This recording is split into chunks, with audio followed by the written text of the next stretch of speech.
What's up, everyone, and welcome to the 34th episode of Super Brain Radio, the fourth and final installment of Chapter 7, Misfiring, where we're looking at key areas of neurology that can allostatically go astray, and you might not necessarily know this, but your performance data and observations will certainly tell you.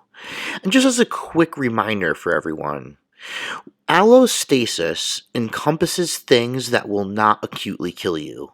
That good old term homeostasis encompasses 7 variables that must be kept in a very tight threshold as a means for preventing mortality.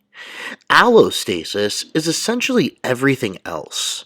And that's a very important world to be able to dive into because if homeostasis falls, you're dead.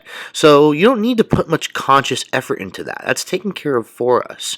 Homeostasis encompasses key molecular values like oxygen, sodium, potassium, glucose, temperature, and a couple more, but ultimately they're things that you actually couldn't have conscious control over if you wanted. And that's a plight in my mind for putting your stock into allostasis. Allostasis is ever important when we talk about sports performance because, in general, sports performance is going to require key allostatic states, conditions, and specific enzymes, variables, all the way down that funnel to actually be out of the normal range in many scenarios so that you can participate in sport. It's very easy to say that once you've made enough sport adaptation, you are no longer like the regular person. And we know this when we look at sport culture. If you're a good enough athlete, you get put in the right magazine or TV show, and everyone's looking to do the diet, the workouts, whatever you do to essentially look like you, and you're an athlete of this caliber. But today, we're kind of summating a lot of things we've talked about thus far in a manner that you might not have anticipated. We're actually talking about feelings in sport, what that means, what this umbrella term is going to be broken down into, and all of that cool stuff. And we need to begin first and foremost in this word-based dive in. We need to look at what does this word mean to us, what categories exist within the word, what different ways can we use it to describe something, and ultimately create a language for communication. So, feelings in sport. And I put in sport in there specifically to not encompass outside world. Sport is not just my specialty, but it's a small enough category of feelings, if you will, that we could actually talk about it in a relatively scientific and detail-oriented manner. But right off the bat, feelings is going to be broken down, and we can break it down into physical, 5 sensation based driven feelings. We can break it into phenomenological ones, and phenomenological ones can be broken further down into what the athlete perceives, as well as the environmental constraints placing the athlete in a different mindset, which is totally different than the environmental constraints themselves. For example, if you participate in extreme heat or cold, you're going to have glucose dysregulation issues, and that's a biological environmental factor.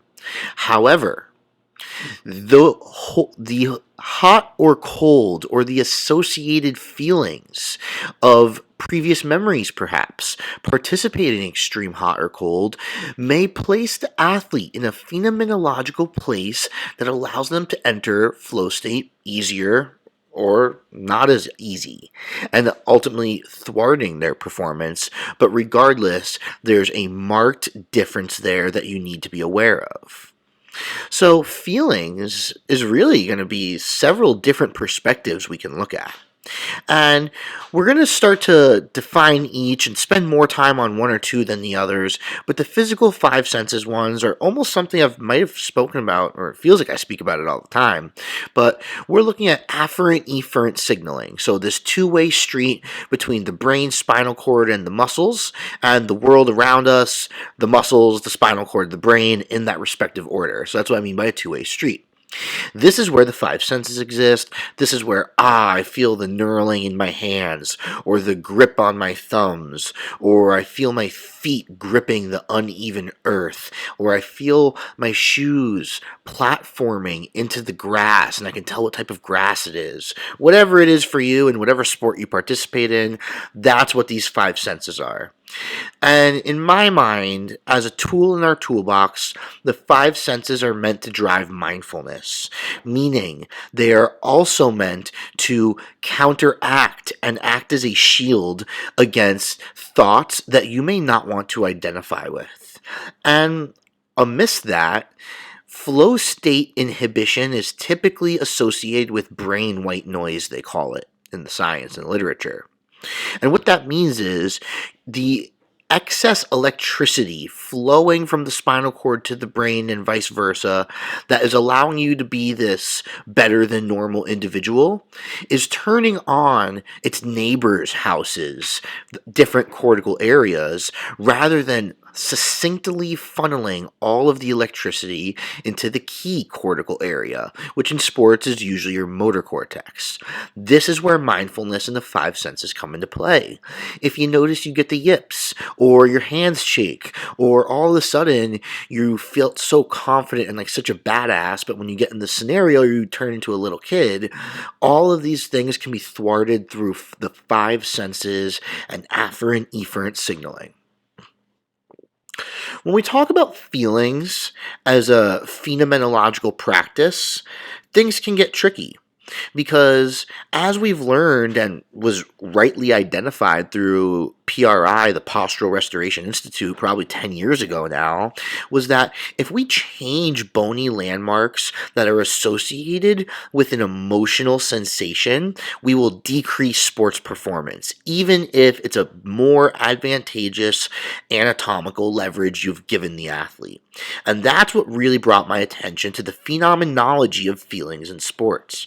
An athlete can be doing something totally wrong or feeling something totally wrong, but if it's associated previously with success and they enjoy it, you must in fact coach around it. Well, it's obviously causing direct harm, but in most cases, if they feel something odd or say something odd, but you actually see it's real to them, which in many cases, feelings are very real to athletes on game day and in the moment, then it's probably best to leave it alone.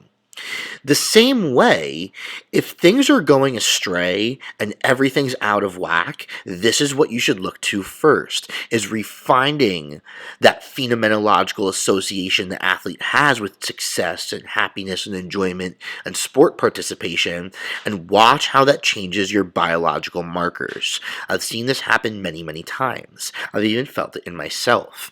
You can have a odd increase in vagal tone, making you sleepy, dissociated, and feel like you don't care in the moment in the sport because of this loss of phenomenological associated feeling. Most importantly now, when we talk about environmental constraints, there's a lot that goes into it because of how they directly feed into the phenomenology of things, but they always bring their own rapport of biological dysregulation. Because that's what it's meant to do.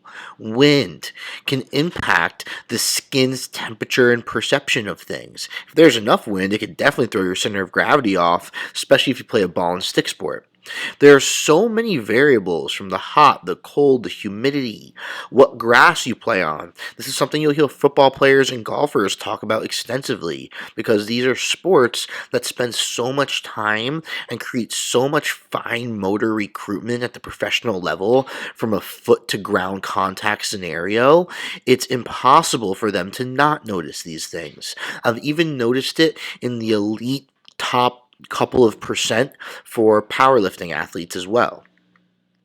What this now comes down to is, as the coach, as the participant, you obviously have different roles, but what we're looking to do is field the ground balls of the monkey wrenches and sideways flying items coming your way on game day. This has to do with everything from managing the temperatures and how sweating extra makes you feel, as well as what is this doing to our liver and our kidney and our acute sympathetic nervous system secretion markers. We need to also go through this phenomenology and this physical assessment of the five senses. And all of those things together are going to summate their answer as an athlete when you ask them, what are you feeling? You need to, one, have a conversation with yourself and the athlete, and two, look for what key words and facial movements and bodily energy, it's called prosody, is being expressed when they answer in a certain manner. All of this together is going to impact your in the moment performance and day of sports performance decisions in a very, very grand manner. And if you can't appreciate how in the moment physiology and ability to perform is impacted by sports feelings, you probably need to participate in some more sports yourself.